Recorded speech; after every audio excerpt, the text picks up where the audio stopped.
I was walking out of a club one night and I happened to see a card that talked about, is gambling a problem for you? And I picked it up and I was getting quite desperate, and so I rang the number, and the lady on the end of the phone was quite empathetic, sympathetic, easy to talk to, and she said, why don't you come and see us? And I went and saw them, and I used to go and see them about once a week. They asked questions, a bit like a psychologist, and where have you been in your life and why you're at this point in time. And we addressed the fact that drinking was a major issue, that I only gambled when I drank. So it was an effort to try and reduce that. Leaving your cards at home, so your debit card and your credit card, leaving them at home. Changing the limit on the credit card, so that instead of being able to take out $1,000, you change it so I only want to be able to take out, say, $300.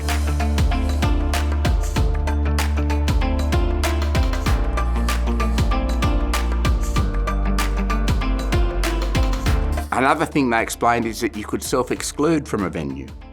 But in the end, how I managed to break the whole cycle was I got involved with a lady who is now my wife. I wanted to become a better person because she was such a great person and a positive role model. I just basically broke that habit, broke that connection. So between the gambling care and then meeting my wife, they were the two things that both got me off gambling.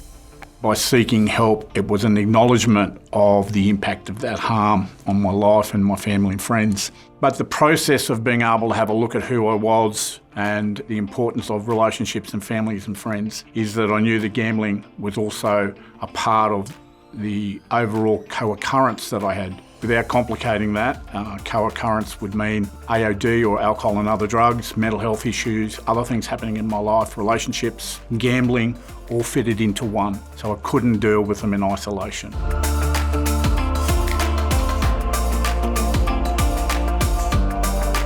I've been on that journey now for 10 years. The journey is a journey that I've moulded myself, so there is not a one-size-fits-all.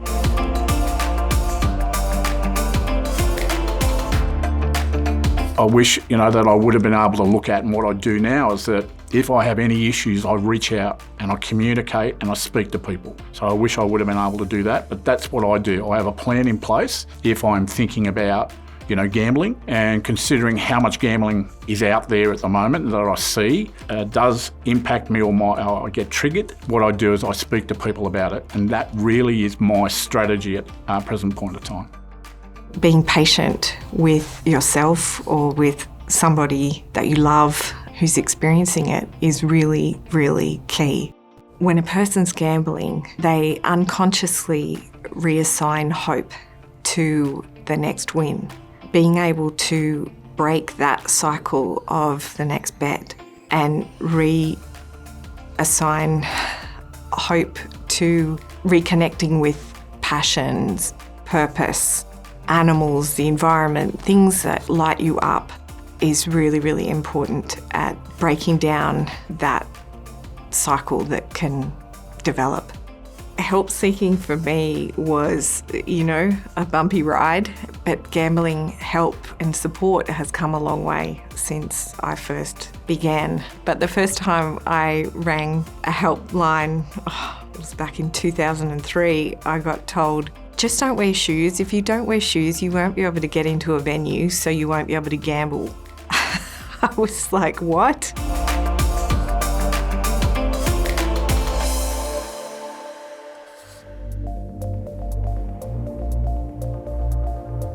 I sought help again and found an incredible counsellor who just absolutely helped me to recover me. It wasn't just stop gambling or how much have you lost. It was what matters to you? What do you like about you? That was such a confronting question when all I'd been doing was hating myself. It's really important to, feel safe with a person that is helping you, and if that counsellor isn't a great fit, just ask for another. Just keep remembering that they're human too. It isn't a one-size-fits-all solution for everybody, but focusing on self-care, self-awareness and restoring your self-esteem is really, really important.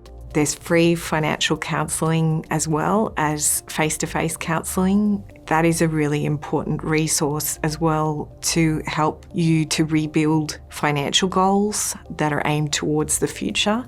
Now I've been able to have financial goals and achieve them, go on holidays with my family, save up and buy things that we need. That wasn't how it was a decade ago.